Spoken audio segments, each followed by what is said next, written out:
ஆசீர்வாதம் பண்ணுகிறார். கர்த்தருடைய நாமம் மகிமைப்படுவதாக. கர்த்தருடைய நாமத்தினால இந்த நாளில் கூட வேதத்தை தியானிக்க முன்பதாக நாம் ஜெபிக்கலாம்.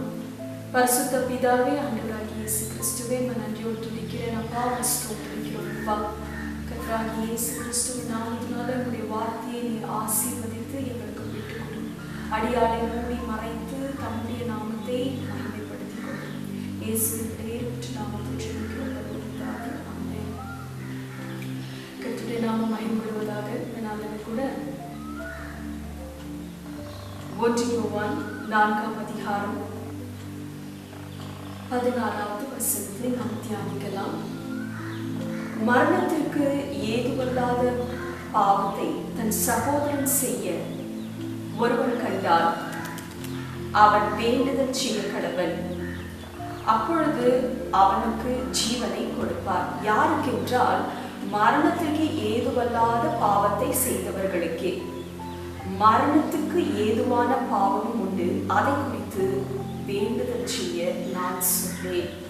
பிரியமானவர்களே, இந்த நாளில் கூட நம் தேவ தியானத்துக்கு எடுத்துக்கொண்ட பகுதியில மரணத்திற்கு ஏதுவான பாவம் உண்டு, அதை குறித்து நாம் வேண்டுதல் செய்ய சொன்னேன் சொல்லி பரிசுத்த ஆவியானவரின் நாளில் கூட நமக்கு இந்த வார்த்தை மூலமா பேச போவதற்காக நான் தேவனுக்கு ஸ்தோத்திரத்தை செலுத்துகிறேன்.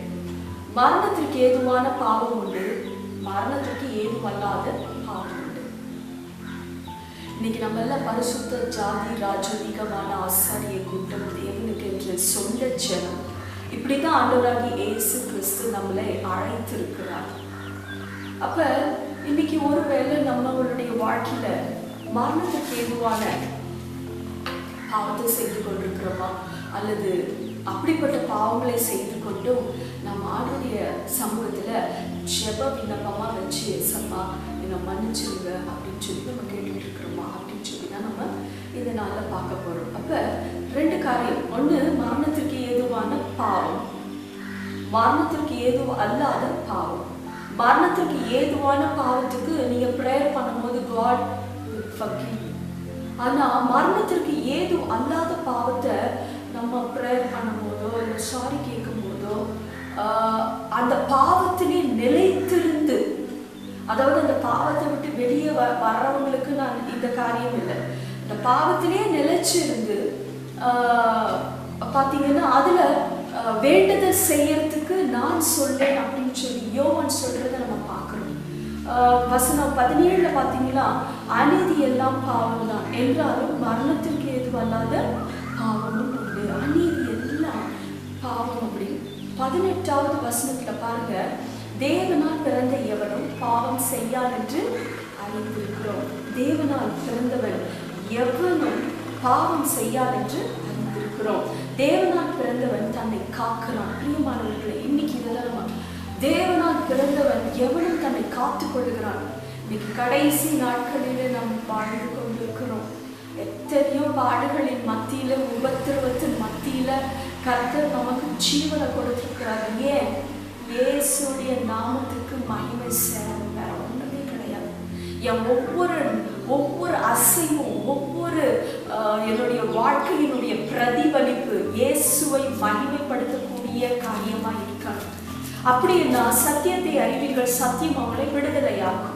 இன்னைக்கு மரணத்திற்கு ஏதுவான பாவத்துல தன் வாழ்க்கையை வாழ்ந்து கொண்டு அவைகளுக்கு வேண்டுதல் செய்தால், பிரியமானவர்களே, அப்படிப்பட்ட வேண்டுதல் கேட்கப்படாது.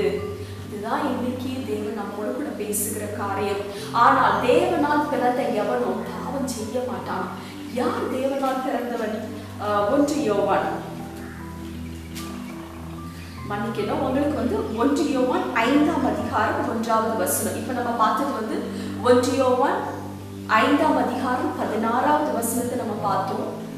இப்ப 1 யோவான் 5ஆம் அதிகாரம் 1வது வசனத்துல பார்த்தீங்கன்னா, இயேசுவானவரை கிறிஸ்து என்று விசுவாசிக்கிற எவனும் தேவனால் பிறந்திருக்கிறான். எப்படிங்களா? இயேசுவானவர் கிறிஸ்து. கிறிஸ்து அப்படின்னா என்ன? இயேசு அப்படின்னா, இயேசு கடவுளாகிய இயேசு மாம்சத்துல வெளிப்பட்ட பொழுது அவருக்கு பெயர் இயேசு.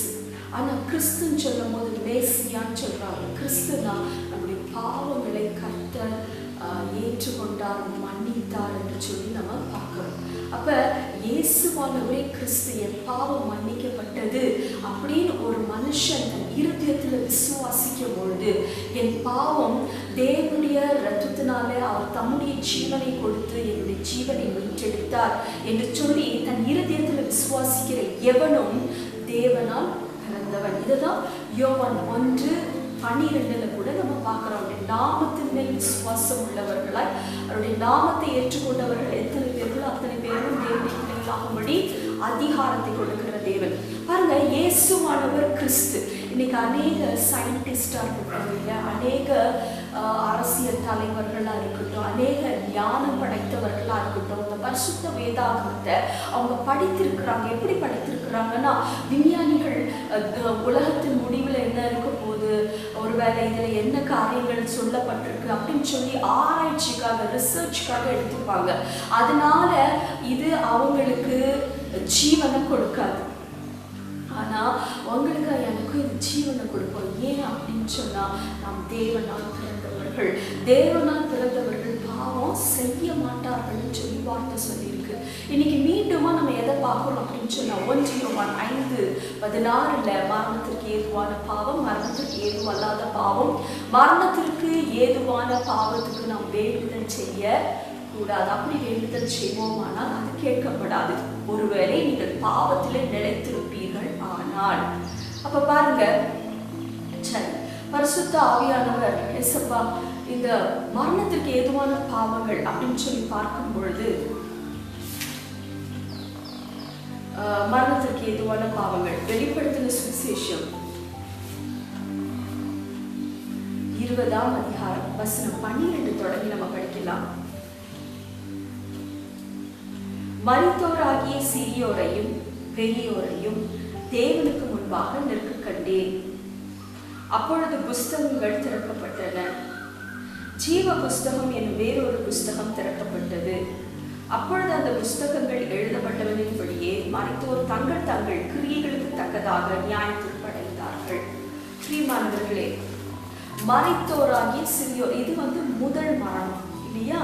இந்த முதல் மரணத்துல தேவனுக்கு முன்பாக மரித்தோர், பெரியோர் சிறியோர் நிற்க கண்டேன் என்று சொல்லி யோவான் சொல்றாரு. அது மாத்திரமல்ல, புஸ்தகங்கள்லாம் திறக்கப்பட்டனா அதுல ஜீவ புஸ்தகம் இருக்கு. முன்னாடி நம்ம பார்க்கும்போது 1 யோவான் 5:16 வசனத்துல மரணத்திற்கு ஏதுவல்லாத பாவத்துக்கு வேண்டுதல் செய்யும் போது தேவன் ஜீவனை கொடுப்பார், ஜீவனை கொடுப்பார்ன்னு சொல்லியிருக்கு. ஆனா மரணத்திற்கு ஏதுவல்லாத பாவத்துக்கு நீங்கள் வேண்டுதல் செய்யும் பாவத்தில் நிலைத்திருப்பீர்களானால் உங்களுக்கு நித்திய ஜீவன் கிடையாது, நமக்கு நித்திய ஜீவன் கிடையாது. அப்ப பாருங்க, இந்த மரணம் மரணம் என்று சொல்லி நம்ம பார்க்கிறோம். 14வது வசனம் வெளிப்படுத்தின சுவிசேஷம் 20:14 பாருங்க, அப்பொழுது மரணமும் பாதாளமும் அக்னி கடலிலே தள்ளப்பட்டன. இது 2ஆம் மரணம். இந்த 2ஆம் மரணத்துக்கு பாத்திரவான்கள் யார் அப்படின்னா, மரணத்துக்கு ஏதுவான பாவத்துல இன்னும் நிலைத்திருக்க கூடாது. ஏன்னா உலகத்தின் முடிவின் காலத்துல நம்ம இருக்கிறோம். இந்த வார்த்தையானது உங்களுக்கும் சரி எனக்கும் சரி தேவாவியானவர் பேசிக்கொண்டிருக்கிறார். இதே நீங்க வெளிப்படுத்தின 21:8 பார்த்தீங்கன்னா, யாரெல்லாம் இந்த அக்னி கடல்ல தள்ளப்படுகிறார்கள் பாருங்க. பயப்படுகிறவர்களும், அவிசுவாசிகளும், அருவருப்பானவர்களும், கொலை பாதகரும், விபச்சாரக்காரரும், சூனியக்காரரும், விக்கிர ஆராதனைக்காரரும், பொய்யர் அனைவரும் 2ஆம் மரணமாக்கிய அக்னியும் கந்தகமும் எரிகிற கடலிலே பங்கடைவார்கள் என்றார். அப்போ இவர்கள் எல்லாம் எதுக்கு பங்கு உள்ளவர்கள் அப்படின்னு பார்த்தீங்கன்னா, மரணத்திற்கு ஏதுவான பாவங்கள் தான் இவைகள் எல்லாம். இப்படிப்பட்ட பாவத்தை செஞ்சுட்டு இயேசுவே மன்னிச்சிருங்க மன்னிச்சிருங்கன்னு சொல்லி ஆலயத்துல ஒருவேளை யாராவது உட்காந்துட்டு இருந்தீங்கன்னா, தயவு செய்து நீங்க நினைச்சுக்கோங்க, உங்களுக்கு நித்திய ஜீவன் இல்லை, எனக்கு நித்திய ஜீவன் இல்லை. இப்படிப்பட்ட பாவத்துல நாம் நிலைத்திருப்போம். ஆனா பிரியமானவர்களே, முதல்ல இந்த காரியத்தை நான் படிக்கும் பொழுது, இயேசுவானவர் மாம்சத்துல வெளிப்படுறதுக்கு முன்னாடி நியாயப்பிரமாண புஸ்தகத்தை தான் அவங்க கடைபிடித்துட்டு இருந்தாங்க. இந்த நியாயப்பிரமாண புஸ்தகத்துல மரணத்துக்கு ஏதுவான பாவத்தை செய்கிறவர்களுக்கு தேவன் கொடுக்கிற ஒரே நியாயத்திற்கு என்ன தெரியுமா? மரணம். அநேக பாவங்கள் உண்டு. இவங்க சபிக்கப்பட்டவங்க, இவங்க சாபத்துல இருக்கிறவங்க அப்படின்னு ஆண்டவர் வரிசையா சொல்லுவார். பாவம் எது, அப்படின்னு சொல்லி லேவியராகமும் யாத்ராகமும் புஸ்தகத்துல ஒரு மனுஷன் இந்த பாவத்தை செய்ய ஒரு மாடு முட்டுச்சுன்னா, ஒருத்தன் ஒரு பொருளை மற்றவங்க கிட்ட வட்டியா வாங்கிட்டு திருப்பி கொடுக்கலன்னா, இதுக்கெல்லாம் பாத்தீங்கன்னா ஒரு பரிகாரம் உண்டு. ஆனா ஒரு சில பாவத்துக்கு பரிகாரமே கிடையாது. கொலை செய்யணும், அவங்களுக்கு கல் எரித்து கொலை செய்யும். ஒரு சில பாவத்துக்கு இன்னொன்னுக்கு கொலை செய்யப்படும், நிச்சயமா கொலை செய்யப்படணும்னு சொல்லி.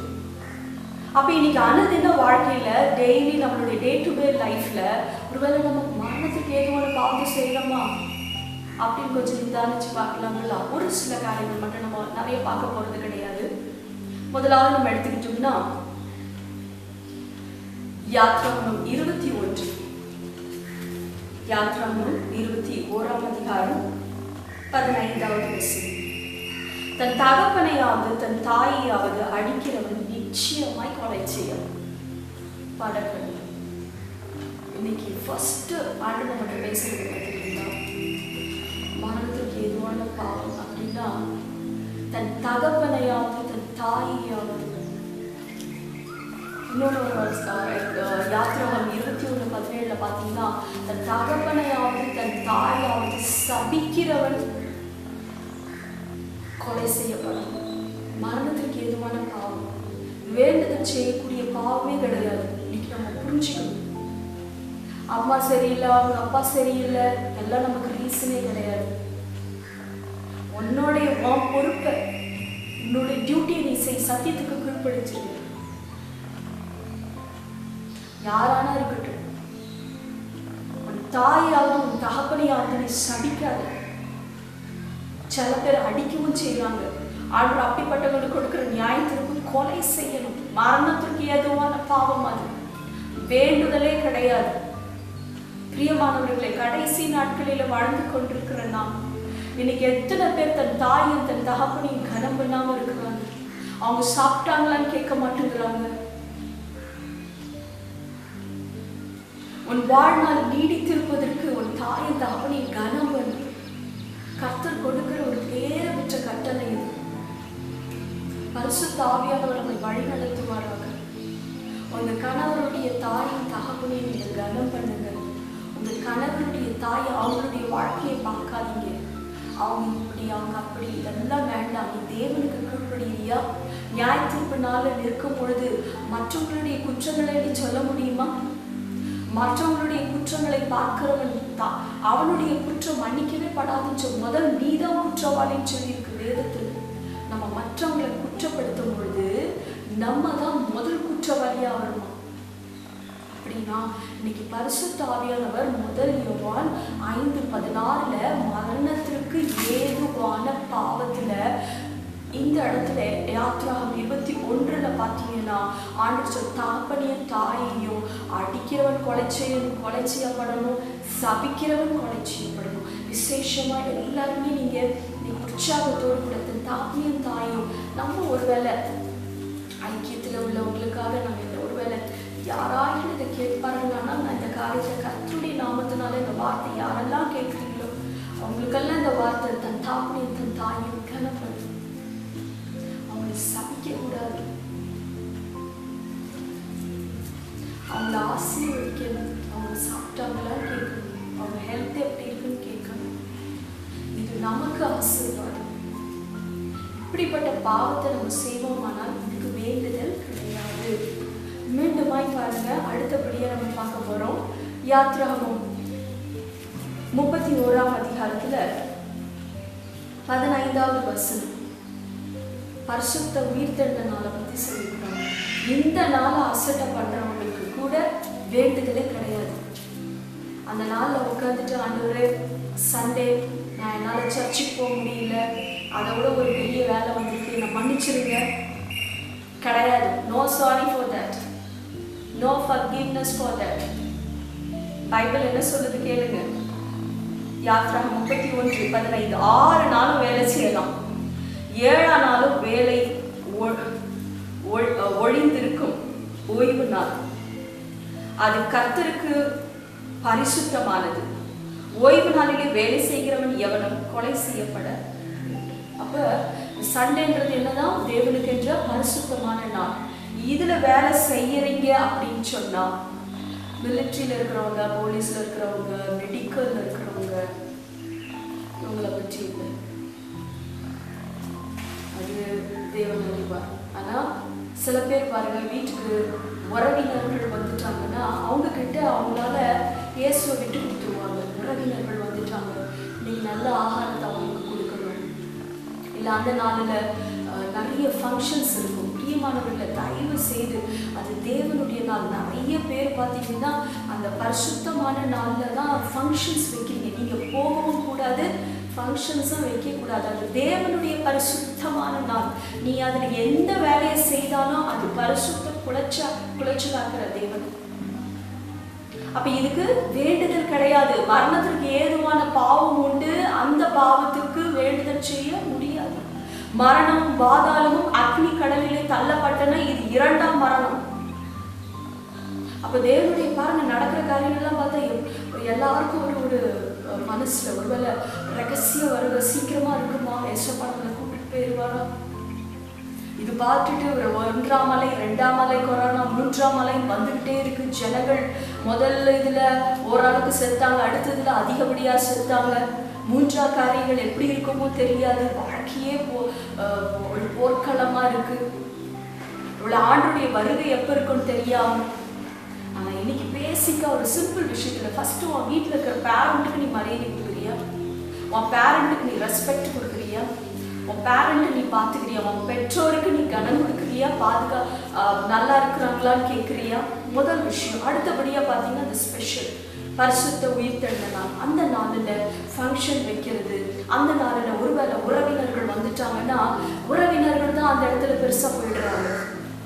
பரவாயில்ல இருங்க அப்படின்னு சொல்லி மத்தியானம் நல்ல கறியெல்லாம் சமைச்சு கொடுத்து முடியாது. நம்ம என்ன பண்ணுறோம், ஆட்டோமேட்டிக்காக ஆசீர்வாதத்தை எழுந்து போயிடுறோம். ஸோ அடுத்தபடியாக நம்ம என்ன பார்த்தோம் அப்படின்னு சொன்னால், பரிசுத்த உயிர்த்தெழுந்த நாளை பார்த்தோம். 3ஆவதாக நம்ம என்ன பண்ணணும் அப்படின்னு சொன்னால், எதுக்கெல்லாம் ஆண்டவர் கொலை செய்யப்படணும். நாங்கள் அந்த இடத்துலலாம் ஆண்டவர் எக்ஸ்கியூஸே கொடுக்கல, மன்னிப்பே கிடையாது. கொலை செய், அவ்வளோதான், முடிஞ்சிச்சு. லேவியராகம் 20:10 பார்த்தீங்கன்னா, விபச்சாரம். ஒருவன் பிறனுடைய மனைவியோடு விபச்சாரம் செய்தார், பிறன் மனைவியோடு விபச்சாரம் செய்த அந்த விபச்சாரக்காரனும் அந்த விபச்சாரியும் கொலை செய்யப்பட கடவுள். அப்படின்னா கொலை செய்யப்பட கடவுள்கள் 2 பேரையும் கொலை செய்ய. விபச்சாரம்,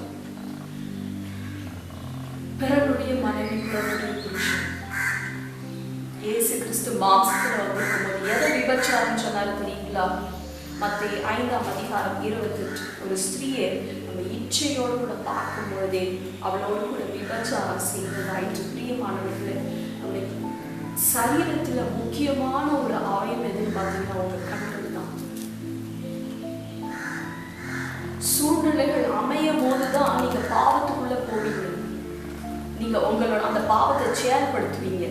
ஆனா ஈஸியா நீங்க பாவம் செய்யக்கூடிய இடம் எதுன்னு பார்த்தீங்கன்னா உங்க கண்கள். நம்முடைய கண்கள் யோபு சொல்லியிருக்கிறார்கள், கண்கள் தேவனோடு கூட என்னது உடன்படிக்கை செய்திருக்கு, ஒரு ஒப்பந்தம் போட்டிருக்கு. உங்களுடைய ஒவ்வொரு அவயங்களும் தேவனோடு கூட ஒரு ஒப்பந்தம் போட்டிருக்கணும், பரிசுத்தத்துக்கு ஒப்பந்தம் போட்டிருக்கணும். உன் கண்கள் பரிசுத்தமா இருக்கணும். நீ ஒரு ஸ்திரீய அல்லது ஒரு புருஷன் இச்சையோடு கூட பார்த்தாலே அது விபச்சாரம். இன்னைக்கு தேவனுடைய வருகையில கரை திரை அற்றவர்களாய் பரிசுத்த இயேசுவுக்கு முன்பாக நாம் தகுதி உள்ளவர்களாய் நிற்கணும் அப்படின்னா நம்முடைய ஆவியில பரிசுத்தம் இருக்கணும், ஆத்மால பரிசுத்தம் இருக்கணும், சரீரத்திலையும் பரிசுத்தம் இருக்கணும். அடுத்தபடியா விபச்சாரத்திற்கு நோ எக்ஸ்கியூஸ். ஆனா யோவான் 8ஆம் அதிகாரம் நீங்க அந்த காரியத்தை பார்க்கும் பொழுது, மகதலேனா மரியாள் அவ கையும் மெய்யுமா விபச்சாரத்துல பிடிபட்டார். ஆனால் ஆண்டவர் அங்க சொல்லியிருப்பாரு, இனி பாவம் செய்யாது. நான் கூட உன்னை ஆக்கினிக்குள்ள தீர்க்க மாட்டேன், ஆனா இனி பாவம் செய்யாது. இங்கிலீஷ்ல ஃப்ரம் நவ் நோ மோர் சின் அப்படின்னு, ஃப்ரம் நவ் இப்பத்துல இருந்து உன் பாவத்துல இருந்து நீ விலகு. பிரியமானவர்களே, எத்தனை பேர் விபச்சாரத்துக்கு ஒரு எக்ஸாம்பிளா மகதலேனா மரியாதை தன் வாழ்க்கையில் எடுத்துக்கிட்டு ஆண்டவர் வந்து இந்த காரியத்தை மன்னிப்பார்னு சொல்லி இன்னும் விபச்சாரத்துல நிலைத்திருக்கிற எத்தனை கிறிஸ்துவர்கள் இன்னைக்கு மரணத்திற்கு ஏதுவான பாவத்துக்கு நீங்க வேண்டுதல் செய்துட்டு இருந்தீங்கன்னா தயவு செய்து இன்னைக்கு உணர்வடைங்க. 2ஆம் மரணத்துல நம்ம சேதம் அடைந்துருவோம். ஆளுடைய வருகை சமீபம்.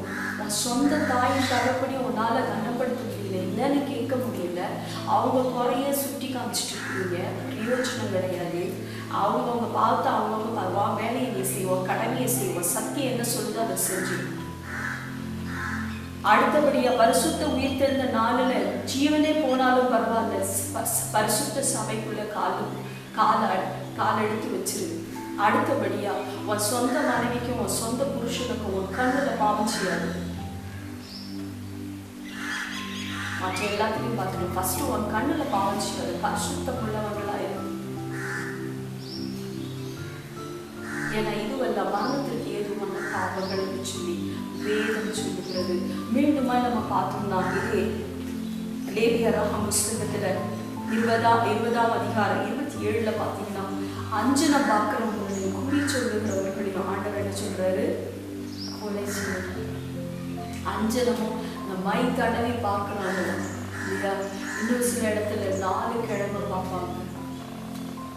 லாஸ்ட் மெசேஜ்ல கூட நான் என்ன சொல்லியிருப்பேன், 4 கிழமையை பார்க்குற கிறிஸ்துவர்கள். வெளிப்படுத்தின சுவிசேஷம் அந்த 20ஆம் அதிகாரத்துல பார்த்தீங்கன்னா விக்கிரக ஆராதனை. உங்க வீடு ஃபுல்லா ஏசப்பா போட்டோவை தயவு செய்து ஏசப்பா போட்டோன்னு சொல்லி எதையாவது தூக்கி வீட்டுக்குள்ள வைக்காதீங்க. வீடு முழுவதும் தேவனுடைய வார்த்தையினால காக்கப்படுது.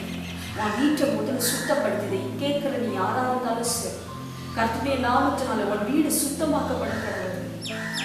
வீடு முழுவதும் அந்த போட்டோ இந்த போட்டோன்னு எடுத்து வச்சிருந்தோம்னா அவங்க போட்டோஸ்லாம் தூக்கி போடுங்க. ஏசப்பாடைய வார்த்தையை எழுதுங்க. அவர் வார்த்தை தேவன் வார்த்தையா இருக்கிறார். அப்ப இன்னைக்கு முதலாவது உன் சொந்த குடும்பத்துல இந்த தேவனுடைய வார்த்தை நிறைவேறட்டும். உன் சொந்த குடும்பம், உன் தாப்பனும் உன் தாயும் உன் மனைவியும் உன் பிள்ளைகள் இடத்துல தேவனுடைய வார்த்தை நிறைவேறாம பரிசுத்தம் பண்ணப்படாம இதுக்காக நம்ம வேண்டுதல் செஞ்சுட்டு இருந்தோம்னா எப்படி எதுக்கெல்லாம் மரத்துக்கு ஏதுவல்லாத பாவம் அப்படின்னு சொன்னா திடீர்னு நம்ம பிள்ளை ஏதாவது ஒரு கெட்ட வார்த்தையில கூட திட்டிருக்கலாம். இல்லை உங்க ஹஸ்பண்டோட நீங்க சன்ஸ் இரவு சூரியன் அஸ்தமிக்கிறதுக்கு முன்னாடி உங்க எரிச்சல் போகணும். அப்புறம் நீங்க இன்னும் கொஞ்சம் ப்ரொலாங் ஆயிடுச்சு, அடுத்த நாள் காலையில வரைக்கும் அந்த கோபம் வந்து ப்ரொலாங் ஆயிடுச்சு அப்படின்னு சொன்னீங்கன்னா நீங்க என்ன பண்ணணும்? ஒருவேளை அதுக்கு நம்ம சாரி கேட்டுக்கலாம் ஏசப்பாக்கிட்ட. ஆனா இன்னைக்கு வேதம் என்ன சொல்லுது? தாப்படியும் தாயும் சபிக்கிறவன் கொலை செய்யணும், விபச்சாரம் இருக்க கொலை செய்யணும். மகதலேனா மரியாளுக்கு தேவன் மன்னிப்பை கொடுத்தார். எப்படிப்பட்ட மன்னிப்பு? ஃப்ரம் நவ் நோ மோர் சின். இப்பத்துல இருந்து நீ பாவம் செய்யாத. இன்னைக்கும் பரிசுத்த வான்களும் சொல்லி கிறிஸ்துவர்களும் சொல்லி விபச்சாரத்துல இருந்துட்டு மகதலேனா மரியாத தன் வாழ்க்கையில ஒரு எக்ஸாம்பிள் எடுத்துக்கிட்டீங்கன்னா ஏமாந்து போயிருவீங்க. மீண்டுமாய் 4 கிழமை அஞ்சனை பார்க்கறது, குறி கேட்கறது. விக்கிரக ஆராதனை என்ன? ஏசப்பான்னு ஒரு போட்டோ வச்சுட்டு அதுக்கு முன்னாடி உட்காந்து ஜெபம் பண்றது. வார்த்தையை மீறி எதுவுமே செய்யக்கூடாது. அப்ப கடைசியா பாத்தீங்கன்னா நெக்ஸ்ட் தேவனை நீந்திக்கிறவன் கர்த்தருடைய நாமத்தை லேவியராகமம் 24:16 ஆண்டுடைய வார்த்தை சொல்லு. கர்த்தருடைய நாமத்தை நிந்திக்கிறவன் அப்படின்னு சொன்னா தேவனுடைய நாமத்துக்குரிய மரியாதையை கொடுக்கல, டிஸ்ரெஸ்பெக்ட் அப்படின்னு சொல்றாங்க. அப்படின்னா தேவனுடைய நாமத்துக்குரிய அந்த மகிமையை கொடுக்காம அந்த அவருடைய பேரை வந்து டிஸ்ரெஸ்பெக்டா நம்ம பேசுறது அப்படின்னு சொல்லி வேதம் அது அவன் ஆண்டவர் சொல்றாரு லேவியராகத்துல. அது பரதேசியானாலும் சரி சுதேசியானாலும் சரி, கிறிஸ்டியனா இருக்கட்டும் இல்லை நான் கிறிஸ்டியனா இருக்கட்டும், தேவனை அறிந்தவர்களா இருக்கட்டும் அறியாதவர்களா இருக்கட்டும், யார் தேவனுடைய நாமத்துக்கு இழிவை உண்டாக்குகிறார்களோ அவர்கள் கொலை செய்யப்படணும்னு சொல்லி. பிரியமானவர்களே, அப்படி பார்த்தா நம்ம தேவனுடைய வார்த்தையை ஒவ்வொரு நாளும் மீறி நம்ம நடக்கும் பொழுது அவருடைய நாமத்தை நம்ம நிந்தித்து கொண்டுதான் இருக்கிறோம். அவருடைய நாமத்துக்கு நம்ம ரெஸ்பெக்ட் கொடுக்கல. அவருடைய நாமம்னா என்ன? தேவனுடைய வார்த்தை வெளிப்படுத்தின சுவிசேஷம் 19:13 சொல்றாங்க. ரத்தத்தில் தோய்க்கப்பட்ட வஸ்திரத்தை தரித்திருந்தார். அவருடைய நாமம் தேவனுடைய வார்த்தைன்னு சொல்லி அவருடைய வார்த்தையை நம்ம மீறி நடக்கும் பொழுது அவருடைய வார்த்தைக்கு நம்ம மரியாதை கொடுக்கல. இது ஒரு ஒரு பெரிய மேனேஜரா இருக்கட்டும், அவருடைய வார்த்தையை நீங்க மீறி ஏதாச்சும் ஒன்று செய்றீங்கன்னா என்ன அர்த்தம்? அவருடைய வார்த்தைக்கு நீங்க மரியாதை கொடுக்கல. அப்ப இந்த சத்திய வசனத்தை மீறி நம்ம ஒவ்வொரு நாளும் நம்ம டே டு டே லைஃப்ல நம்ம நடந்துட்டு இருந்தோம்னா இவருடைய நாமத்தை நம்ம நிந்திச்சுட்டு இருக்கோம். இவருடைய நாமத்துக்கு நம்ம மதிக்கல, மரியாதை கொடுக்கல. அப்படிப்பட்டவர்களுக்கு வேதம் கொடுக்கிற தண்டனை மாறணும். ஸோ இந்த நாளில் கூட கர்த்தருடைய நாமத்தினால தேவன் கொடுக்கிற வார்த்தை உங்களோடு கூட நான் பகிர்ந்து கொண்டேன். முதலாவது ஒரு சொந்த குடும்பத்தில் என்னுடைய வார்த்தை நிறைவேறும். மனசார இருதயத்திலிருந்து அவங்களுடைய யாரோட பாருங்க, கணவர் மனைவியோட தாய் தகப்பனா இருக்கட்டும், மனைவி கணவருடைய தாய் தகப்பனா இருக்கட்டும், கனம் பண்ணுங்க. மற்றவருடைய குறையை பார்க்க வேண்டாம். சொந்த மனைவிக்கு புருஷனுக்கு உண்மையாயிரு, சபைக்கு உண்மையாயிரு. இதுல எல்லாம் வேண்டுதலையே செய்ய முடியாது. Jesus sorry not accepted Bible chase. வெளிப்படுத்தின சுவிசேஷம் 20:14 அக்னி கடல் 2ஆம் மரணம். அப்படின்னா கர்த்தருடைய வருகை ரகசிய வருகை. ஒருவேளை ஆண்டவர் மாத்திரமே அறிவார். சமீபமா இருக்குமே, ஆனால் நீங்களும் நானும் கைவிடப்படக்கூடாது. இன்னைக்கு கொடுத்த வார்த்தையை நாம் தியானிப்போம். இதுல எல்லாம் நம்ம கனெக்ட் ஆகலாம். தேவனுடைய ராஜ்யத்துக்கு பங்குள்ளவர்களாம் மாறலாம். கர்த்தருடைய நாமத்துக்கு மகிமை உண்டாகாது. இந்த வார்த்தைக்கு நன்றி செலுத்திக்கலாங்களா? பரிசுத்த பிதாவே, ஆண்டவராகிய இயேசு கிறிஸ்துவே, நன்றியோடு துதிக்கிறோம் அப்பா, ஸ்தோத்திரிக்கிறோம் அப்பா. கர்த்தர் கொடுத்த வார்த்தைக்காக நன்றி செலுத்துகிறோம் அப்பா. எங்களுடைய ஸ்தோத்திரம் பண்ணி எங்களுக்கு விட்டு கொடுத்ததுக்காக ஸ்தோத்திரம். இந்த வார்த்தை கேட்கிற ஒவ்வொரு பிள்ளைகளையும் கர்த்தர் ஆசீர்வதிப்பீராக. தேவனுடைய வருகைக்கு எங்களை ஆயத்தப்படுத்துவீராக. இயேசுவின் நாமத்தினால தகப்பனே, உம்மை நாங்கள் இழந்து போகாதபடிக்கு, நாங்கள் அப்பா ஏமாந்து போகாதபடிக்கு, ஏசப்பா எந்த பாவத்துக்கு நான் வேண்டுதல் செய்யணும், எந்த பாவத்துக்கு வேண்டுதல் செய்யக்கூடாது அப்படி என்ப காரியங்களை எங்களுக்கு சொல்லி கற்றுக் கொடுத்தீரே. இப்படிப்பட்ட பாவங்களில் நாங்கள் நிலைத்திருப்போம். ஆனால் தேவனாகிய கர்த்தர் அந்த பாவத்தை விட்டு நாங்கள் வெளியே வந்து மன்னிப்பை பெற்றுக்கொள்ள எங்களுக்கு கிருபை தாரும்.